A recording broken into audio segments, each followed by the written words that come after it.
తెస్సలోనీయులకు రాసిన మొదటి పత్రిక, తెస్సలోనీయులకు రాసిన మొదటి పత్రిక మొదటి అధ్యాయం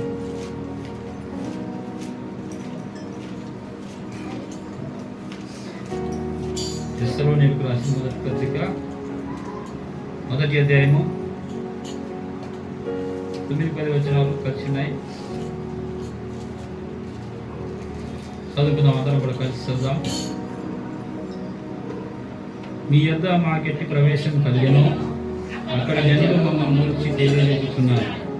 మరియు మీరు విగ్రహములను విడిచిపెట్టి దేవుని వాడును సత్యవంతుడనకు దేవునికి దాసులగుటకును దేవుడు మృతులలో నుండి లేపిన యేసు అనగా రాబో ఉగ్రత నుండి మనల్ని రక్షించుతున్న ఆయన కుమారుడైన యేసు పరలోకం నుండి వస్తుందని తెలుసు. మీరేలాగూ దేవుని వైపునకు తిరిగితో ఆ సంగతి ప్రార్థన చేసుకుందాం. ప్రేమ కలిగిన మా ప్రియ పరలోక తండ్రి, అత్యున్నత సింహాసనంపై ఆసీనుడు అయిన దేవా, నీకు స్తోత్రాలు వందనాలు చెల్లించుకుంటున్నాను.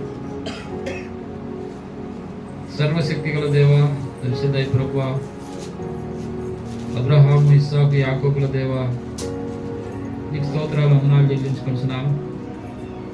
గడిచిన వారమంతా నీ రెక్కల సాటిని మమ్మల్ని భద్రపరిచి కాచి కాపాడి మరి యొక్క ప్రభు దినములో మమ్మల్ని ప్రవేశపెట్టినందుకు నీకు స్తోత్రం వందనాలు చెల్లించుకుంటున్నాం. యెహోవా, వేల్పులలో నీ సముడెవడు, పరిశుద్ధతను బట్టి మహనీయుడవు, స్తుతి కీర్తనను బట్టి పూజ్యుడవు, అద్భుతములు చేయువాడు నీ వంటి వాడేవాడు.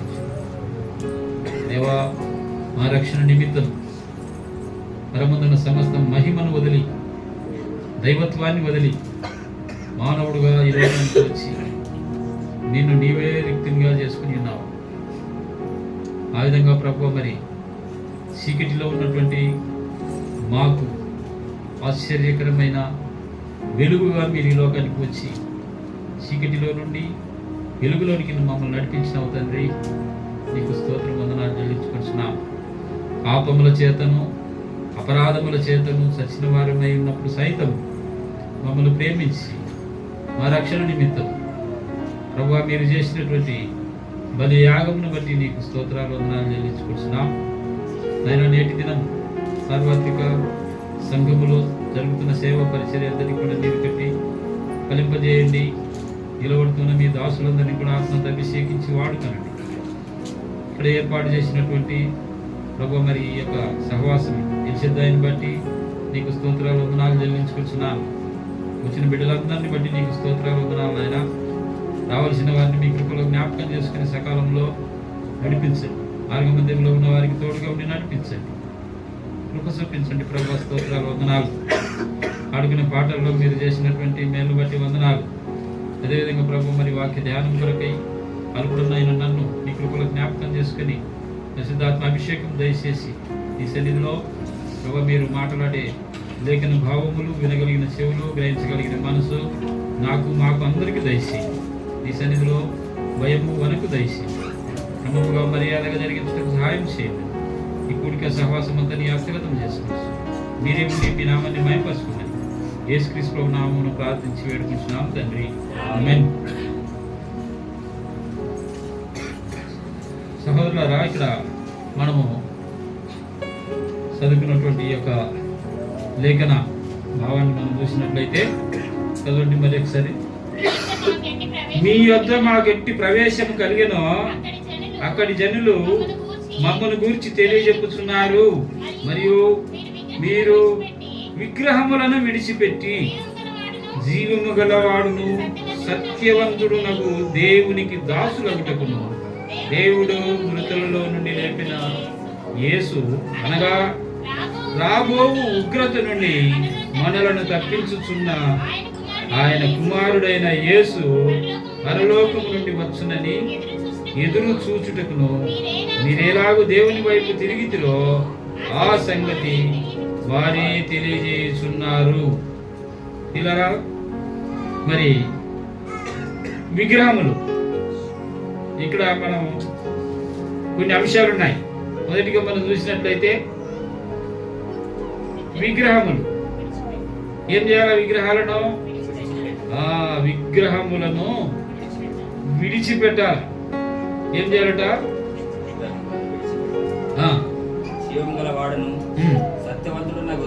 దేవునికి దాసులగుటకు. కాబట్టి you turn to God from idols to serve the living and true God.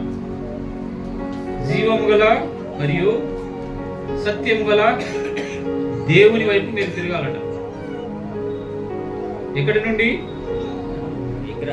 విగ్రహములను విడిచిపెట్టి. విగ్రహాలను విడిచిపెట్టాలి. ఏమేమి విగ్రహాలు ఉంటాయి? ఏమేమి విగ్రహాలు ఉంటాయి మనలో? ఏమేమి విగ్రహాలు ఉంటాయి చూడండి. గలతీ పత్రికలో మనం చూస్తాం 5వ అధ్యాయం, గలతీయన్స్ చాప్టర్ 5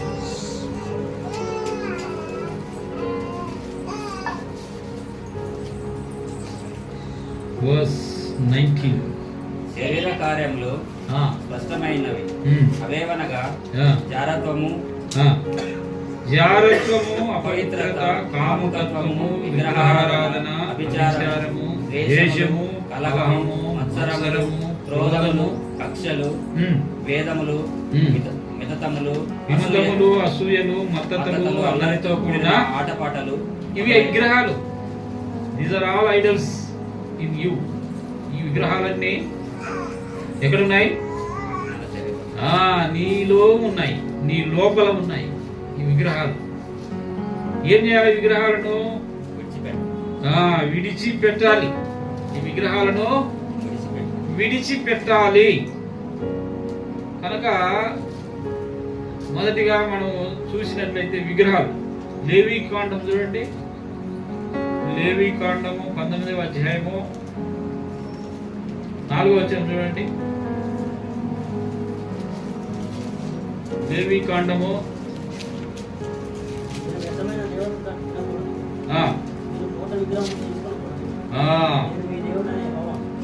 నీవు పోత విగ్రహములను చేసుకోకూడదు. ఏ విగ్రహాలు? పోత విగ్రహం. ఏం చేయాలట? చేసుకోకూడదు. పోత విగ్రహాలు. పోత విగ్రహం అంటే తయారు చేసేది.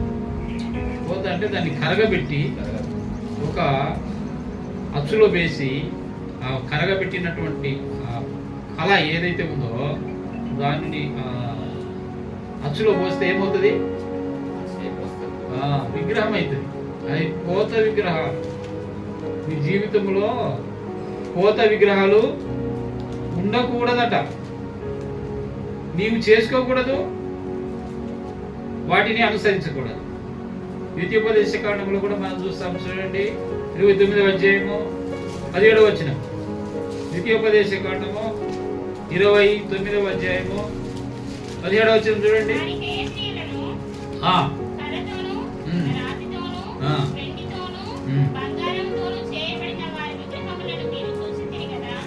చాలు.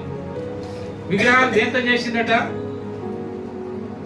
కర్రతో చేసిన విగ్రహము, రాతితో చేసిన విగ్రహము, వెండితో చేసిన విగ్రహము, బంగారముతో చేసిన విగ్రహం.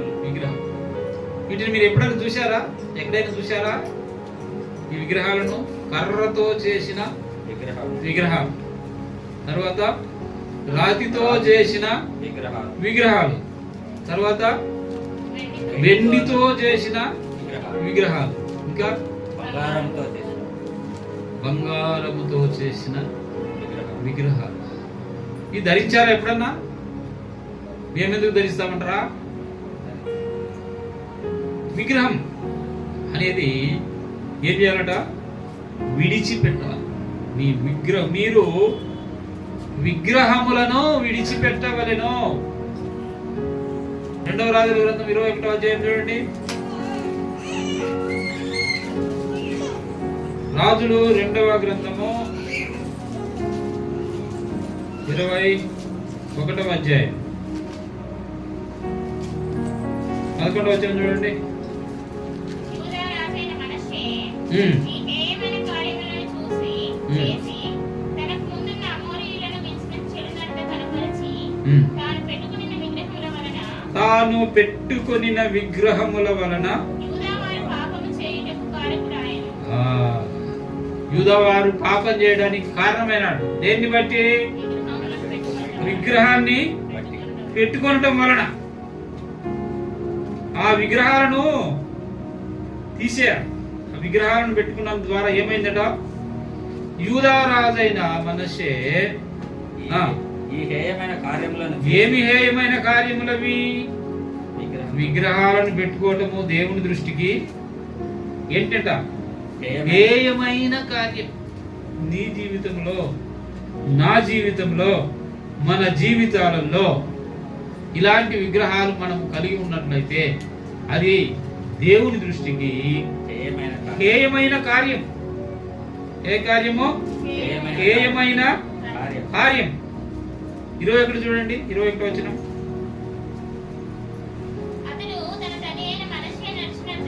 తన తండ్రి అయిన మనస్సే నడిచినట్టు యెహోవా దృష్టికి చెడు నడత నడిచెను. ఆ తన పితరుల దేవుడైన యెహోవాను విసర్జించి యెహోవా మార్గమందు నడవక తన తండ్రి ప్రవర్తించినట్లు తానును ప్రవర్తించుచు తన తండ్రి పూజించిన విగ్రహములను కనుక ప్రియులరా, మన జీవితాలలో మనం ఏది పూజిస్తే మన పిల్లలు కూడా అదే పూజిస్తారు.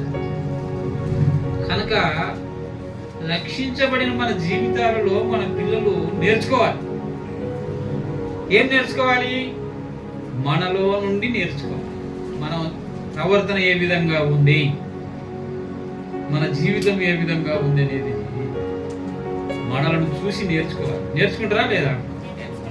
ఏమేమి నేర్చుకుంటారు? మనం ఏం చేస్తే అదే నేర్చుకుంటారు. పూర్వం మనం ఏమేమి చేసినామో అవి ఇప్పుడు కూడా కంటిన్యూ చేస్తున్నాం అనుకోండి. పూర్వము మనం చేసినటువంటి క్రియలు ఏవైతే ఉన్నాయో వాటిని మన పిల్లలు ఏం చేస్తారు? ఆటోమేటిక్ గా కంటిన్యూ చేస్తారు. నీ రక్షణ జీవితములో ప్రత్యేకత అనేది కనిపిస్తే, ప్రత్యేకించబడిన దినాలలో నీవు చేస్తున్నటువంటి ఆ క్రియలను ఏం చేస్తారు? నీ పిల్లలు ఫాలో అవుతారు. రక్షించబడిన తర్వాత నువ్వు చేస్తున్నటువంటి క్రియలు మన పిల్లలు ఏం చేస్తారు?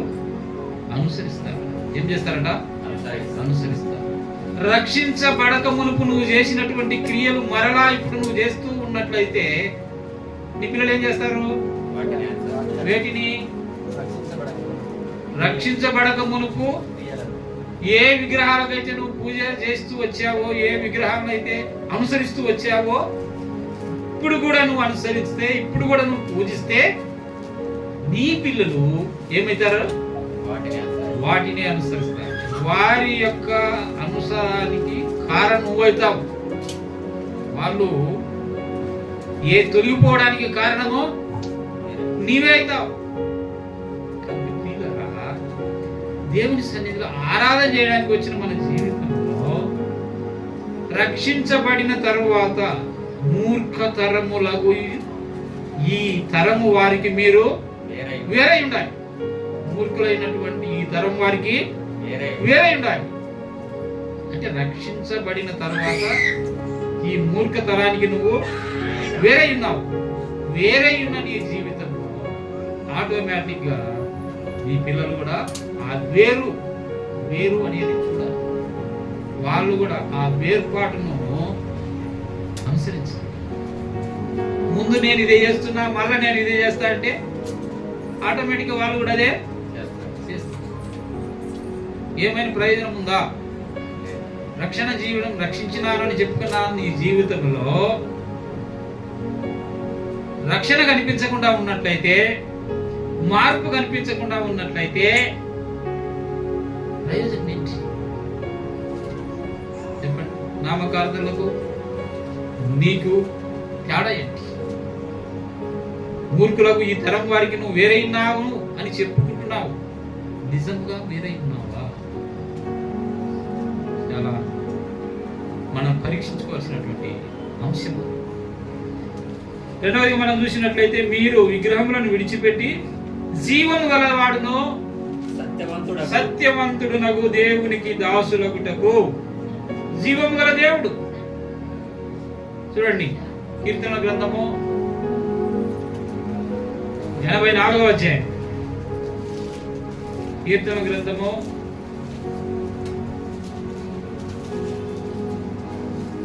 84వ అధ్యాయం చూడండి.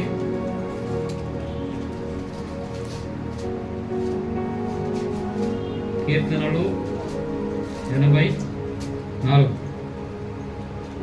రెండవ వచనం చూడండి. యెహోవా మందిర ఆవరణమును చూడవలెనని నా ప్రాణము ఎంతో ఆశపడుచున్నది. అది సొమ్మసిల్లుచున్నది. జీవము గల దేవుని దర్శించుటకు నా హృదయము నా శరీరము ఆనందముతో. చూసారా పిల్లరా, ఏంటంట? యెహోవా మందిరావరణములను చూడవలెనని నా ప్రాణము ఎంతో ఆశపడుతున్నది. అది సొమ్మసిల్లుతున్నది. దేని కొరకు సొమ్మసిల్లుతున్నది? జీవము గల దేవుని దర్శించుటకు నా హృదయము నా శరీరము ఆనందముతో కేకలు వేస్తున్నది. ఎంతో ఉల్లాసం, ఎంతో ఆనందం. దేనికంటే యెహోవా మందిరావరణములను చూడాలని నా ప్రాణం ఎంతో ఆశపడుతుంది. దేవుని సన్నిధానానికి రావాలంటే ప్రాణం ఎలా ఉండాలట? ఆశ. ఆశతో రావాలి. ఆశ కలిగిన ప్రాణమును తృప్తిపరిచే దేవుడు. నువ్వు ఆశతో దేవుని మందిరానికి వచ్చినట్లయితే దేవుడు నీ ఆశను తృప్తి పరుస్తాడు. అలాంటి ఆశతో రావాలి.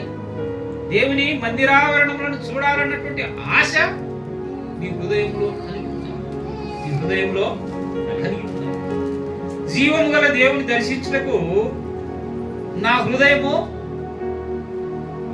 నా శరీరము ఆనందముతో. నా హృదయము నా శరీరం ఏం చేస్తుందట? అది. కాబట్టి ఆ విధంగా ఉండాలి. 4వ వచనం కూడా చూడండి.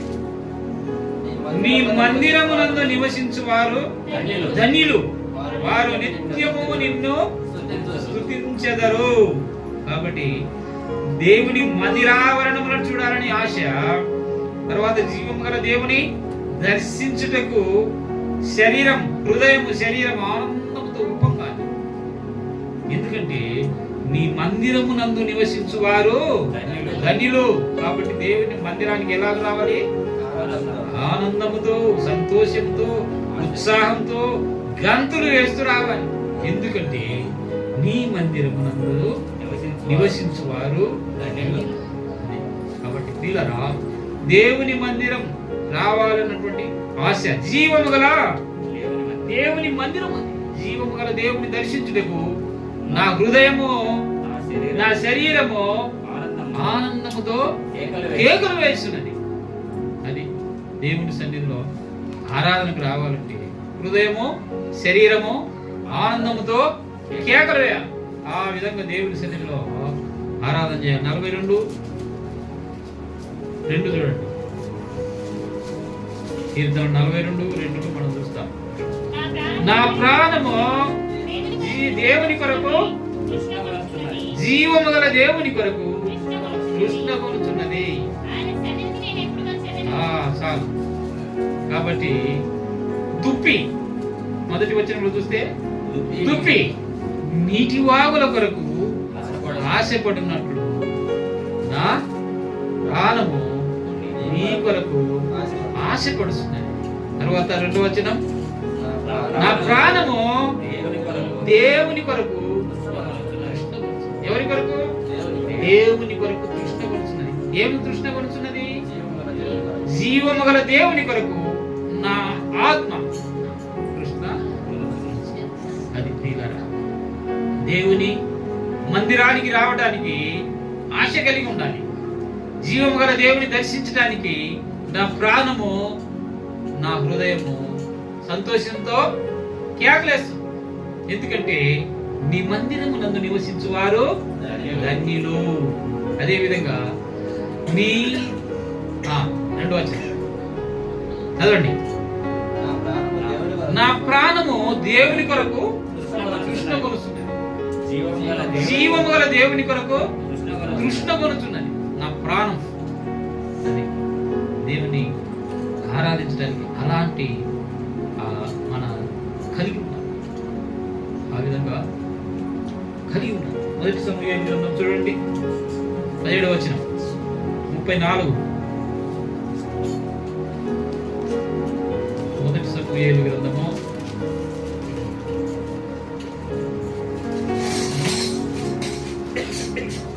17:34 చూడండి. 17. అందుకు దావీదు సౌలుతో ఇట్లా నేను మీ దాసుడైన నేను నా తండ్రి యొక్క గొర్రెలను కాయచుండా సింహమును ఎలుగుబంటి వచ్చి అందులో నుండి ఒక గొర్రె పిల్లను ఎత్తుకొని కూర్చుండగా నేను దానిని తరిమి చంపి దాని నోట నుండి ఆ గొర్రెను విడిపించి తిని అది నా మీదకి రాగా దాని గడ్డము పట్టుకొని దానిని కొట్టి చంపి తిని నీ దాసుడనైన నేను ఆ సింహమును ఎలుగుబంటిని చంపి తిని జీవము గల దేవుని సైన్యములను తిరస్కరించిన ఈ సున్నతి లేని ఫిలిష్తీయుడు వాటిలో ఒకదాని వలె అగునని. చూసారా, దావీదు గొర్రెలు కాస్తున్నప్పుడు ఆ గొర్రెలను సింహం వచ్చి ఎత్తుకుపోవడానికి ప్రయత్నిస్తే సింహాన్ని ఏం చేసినట? చీల్చేసిన సింహాన్ని. ఆ విషయం దావీదు ఎవ్వరికి కూడా ఎప్పుడు కూడా చెప్పలే. మరి ఎప్పుడు చెప్పినాడంటే సౌలు ఎదుట చెప్పినాడు. యుద్ధానికి వచ్చినప్పుడు యుద్ధ భూమిలో గొలియాతు 6 అడుగుల 6 మూరల జానుడు ఆజానుబాహుడు ఫిలిష్తీయుల సైన్యంలో ఉండి కేకలేస్తున్నాడు. ఆ సందర్భంలో దావీదు ఈ యొక్క మాట చెబుతూ వచ్చినాడు. జీవము గల దేవుని సైన్యములను తిరస్కరించినటువంటి ఈ సున్నతి లేని ఫిలిష్తీయుడు వాటిలో ఒకని వంటి వాడి. అంటే సింహం కన్నా వీడు గొప్ప కాదు. ఎవరు గొప్ప కాదు? గొలియాతు సింహం కన్నా గొప్ప కాదు. అంత సింహాన్నే నేను చీల్చేసిన వీడంతా జీవము గల దేవుని సైన్యాన్ని తిరస్కరించినటువంటి సున్నతి లేని వీడెంతా అని మరి సౌలు యొక్క చెప్తూ వచ్చినాడు. జీవము గల దేవుడు మన దేవుడు ఎవరు? జీవము గల దేవుడు. మూడవదిగా మనం చూసినట్లయితే సత్యవంతుడు దేవుడు. మన దేవుడు సత్యవంతుడు. చూడండి, ఇర్మియా గ్రంథంలో చూస్తాం. చూడండి 10వ అధ్యాయం 10వ వచనం. ఇర్మియా గ్రంథము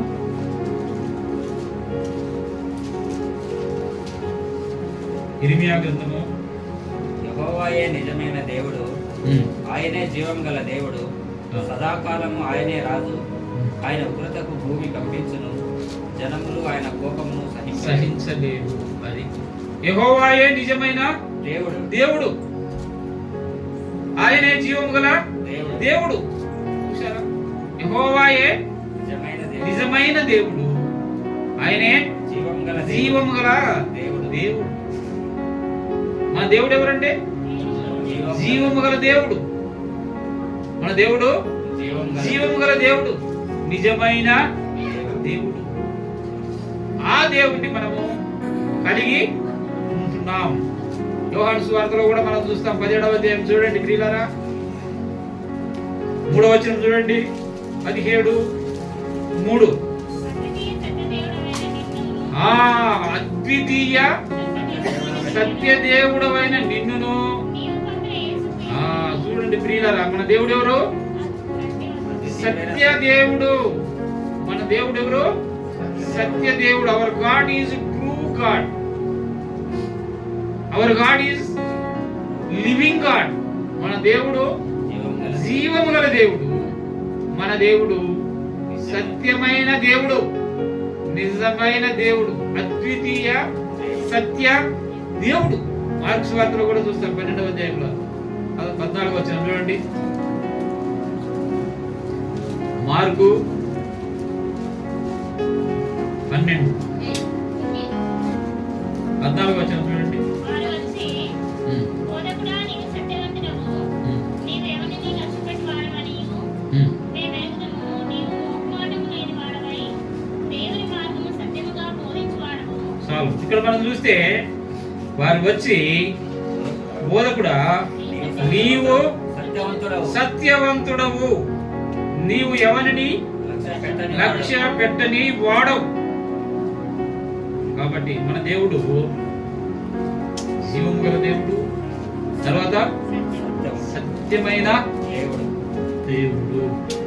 నాలుగవదిగా మనం చూసినట్లయితే చూడండి, దేవుడు మృతులలో నుండి లేపిన యేసు అనగా రాబోవు ఉగ్రత నుండి మనలను తప్పించుచున్న ఆయన కుమారుడైన మన దేవుడు రాబోవు ఉగ్రత నుండి మనలను తప్పించటానికి ఏం చేసిందట? చదవండి. పరలోకము నుండి వచ్చునని. కాబట్టి ఇదే తెస్సలోనికి పత్రిక మొదటి పత్రికలో 4వ అధ్యాయము 16వ వచనం చూడండి.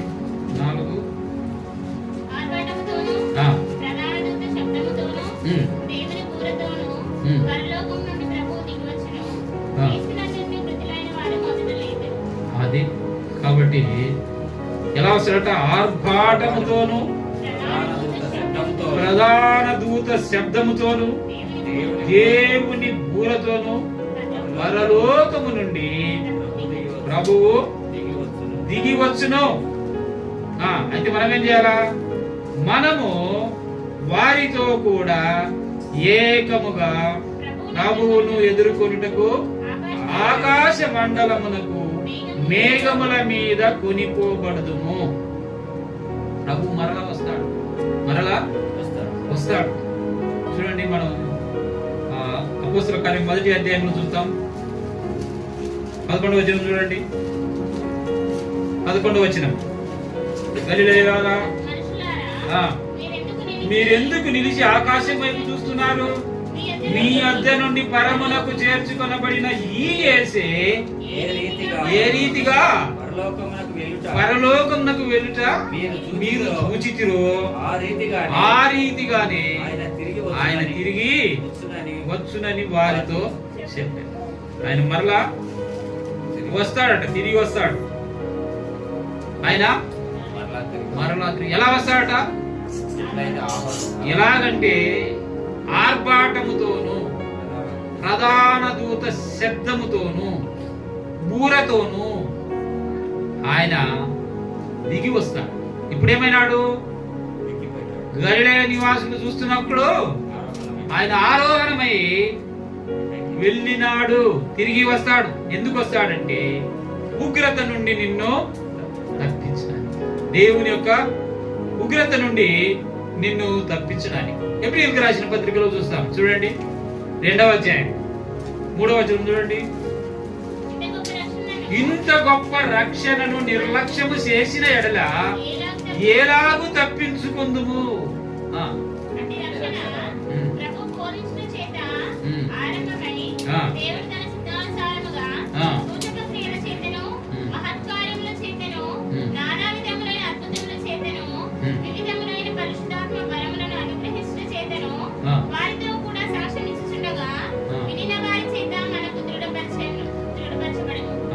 కాబట్టి ఇంత గొప్ప రక్షణ నిర్లక్ష్యము చేస్తే ప్రియులరా ఎలా తప్పించుకుంటావు? దేవుడు రాబోతున్నాడు, ప్రధాన దూత ఆయన బూరతోను ఆర్భాటముతోను రాబోతున్నాడు. మరి వస్తే ఆ ఉగ్రత నుండి నువ్వు ఎలాగ తప్పించుకుంటావు? ఈ రక్షణ నువ్వు నిర్లక్ష్యం చేస్తే, నీకు కలిగినటువంటి ఈ రక్షణ నువ్వు నిర్లక్ష్యం చేస్తే ఆ ఉగ్రత నుండి నువ్వు ఎలా తప్పించుకుంటావు? రాబోయే ఉగ్రత నుండి నీవు ఎలా తప్పించుకుంటావు?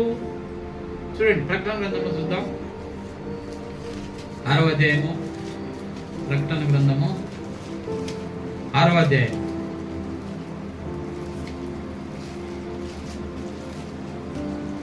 ప్రకటన 6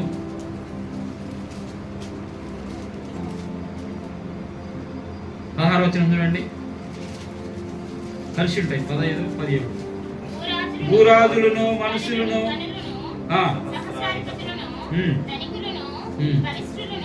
ప్రతి దాసుడును ప్రతి స్వతంత్రుడును కొండ గుహలలోను బండల సందులలోను దాచుకొని సింహాసనాసీనుడై ఉన్న వాని యొక్కయు గొర్రెపిల్ల యొక్కయు ఉగ్రత మహాదినము వచ్చెను. దానికి జాలిన వాడెవడు? మీరు మా మీద పడి ఆయన సన్నిధిని గొర్రెపిల్ల ఉగ్రతను మమ్మను మరుగు చేయుడి అని పర్వతములలోను చెప్తున్నారు. నీకు ఈ పర్వతాలు కాపాడవు ఆ ఉగ్రత నుండి, ఈ బండలు నిన్ను కాపాడవు ఆ ఉగ్రత నుండి. కాపాడేది ఎవరు కాపాడేది? త్వరగా రానయ్యున్న యేసుక్రీస్తు ప్రభువు మాత్రమే. అలా చదవండి. భూరాజులను గనులను సహస్రాధిపతులను ధనికులను బలిష్ఠులను ప్రతి దాసుడును ప్రతి స్వతంత్రుడును కొండ గుహలలోను బండల సందులలోను దాక్కుని వీళ్ళందరూ ఏం చేస్తారంట? ఉగ్రత దినమున వీళ్ళందరూ ఏం చేస్తారు? ఎవరు వాళ్ళు?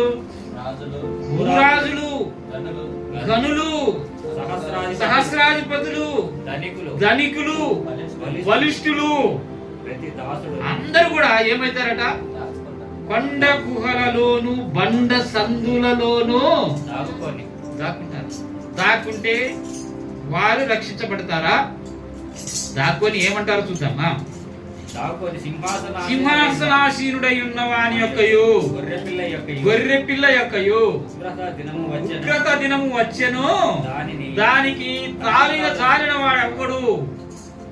మీరు మీ మీద పడి ఆయన సన్నిధిని గొర్రెపిల్ల ఉగ్రతకును మమ్మును మరుగు చేయుడి అని పర్వతములతో బండలతో మీరు మొరపెట్టుకుంటే ఏం లాభం? అప్పుడు ఆ ఉగ్రత నుండి మిమ్మల్ని తప్పించడానికి ఎవ్వరు లేరు. తప్పించేది ఒకే ఒక్క ఆయనే, యేసు ప్రభు. ఆయన తప్ప ఎవ్వరు కూడా నిన్ను తప్పించలేరు, రక్షించలేరు. కాబట్టి చూడండి, ఇంకా ఎఫెసీ పత్రికలు కూడా చూస్తాం. 5:6 ఎఫెసీ పత్రిక 5:6 వ్యర్థమైన మాటల వలన ఎవడను మిమ్మల్ని మోసపరచనీయకుడి. ఇట్టి క్రియల వలన దేవుని ఉగ్రత అవిధేయులైన వారి మీదకి వచ్చును కనుక మీరు అట్టి వారితో పాలివారై ఉండకుడి.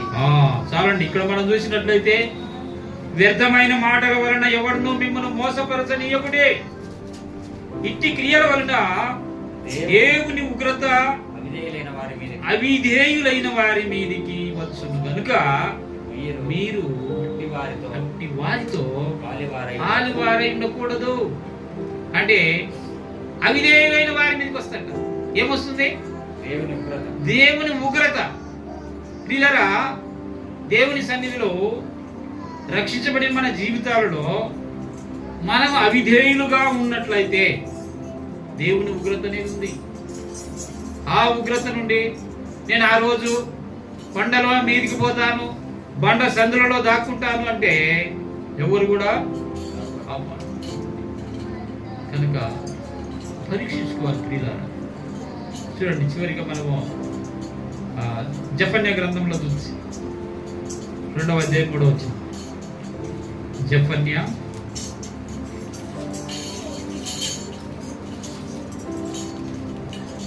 చూడండి, దేశంలో సాత్వికులై 2వ అధ్యాయం 3వ వచనం.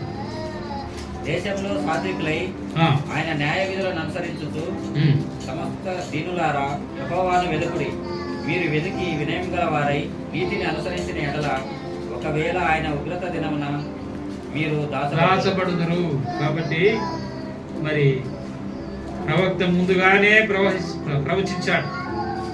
జెఫన్యా ప్రవక్త ముందుగానే ప్రవచించు. ప్రవచిస్తూ వచ్చాడు.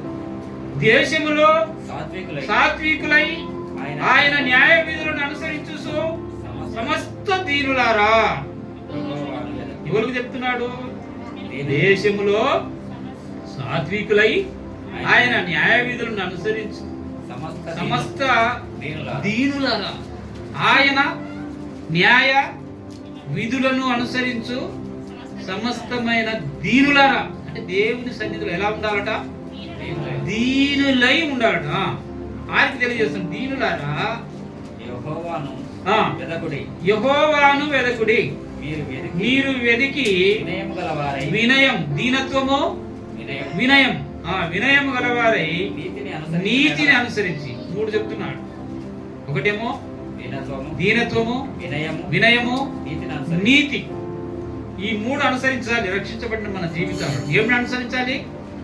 దీనత్వము, వినయము, నీతి అనుసరించిన ఎడల ఒకవేళ ఆయన ఉగ్రత దినమున మీరు దాచబడతారు. దేవుని యొక్క ఉగ్రత దినం ఉంది ఒకరోజు. ఆ ఉగ్రత దినమున మీరు దీనులై వినయం గలవారై నీతి గలవారై ఉండినట్లయితే ఆ ఉగ్రత దినమున మీరు ఏమవుతారు? దాచబడతారు ప్రియులారా. కాబట్టి దేవుని సన్నిధిలో మరి రండి, మనం చదువుకున్న మొదటి పాఠంలోకి రండి. 9-10 కలిసి ఉన్నాయి.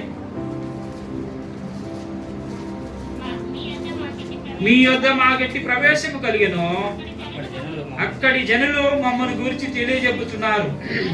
మరియు మీరు విగ్రహములను విడిచిపెట్టి జీవము గలవాడును సత్యవంతుడునగు దేవునికి దాసులగుటకు దేవుడు మృతులలో నుండి లేపిన యేసు అనగా రాబోవు ఉగ్రత నుండి మనలను తప్పించుచున్న ఆయన కుమారుడైన యేసు.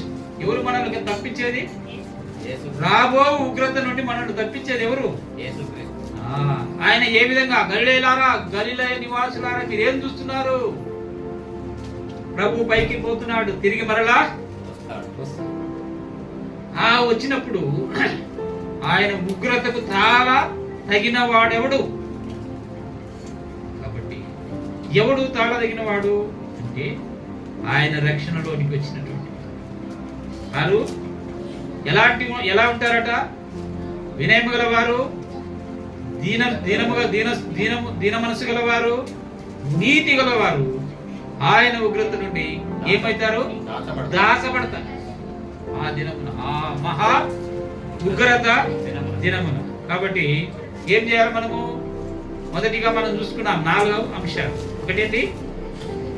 విగ్రహములను విడిచిపెట్టి. రెండవది ఏంటి? జీవము గల దేవుణ్ణి. మూడవది ఏంటి?